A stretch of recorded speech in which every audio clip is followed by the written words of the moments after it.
Hi friends. Hi friends చెప్పు. ఇది నా చెల్లి.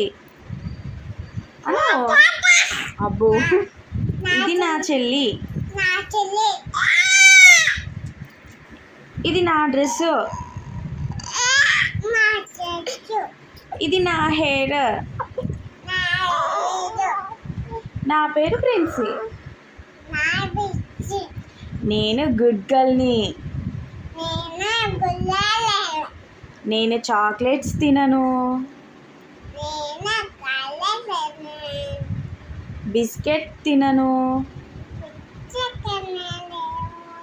ఐస్ క్రీమ్ తినను. చిప్స్ తినను. తినను. నేను బయటి ఫుడ్ అస్సలు తినను. సరే నేను బయట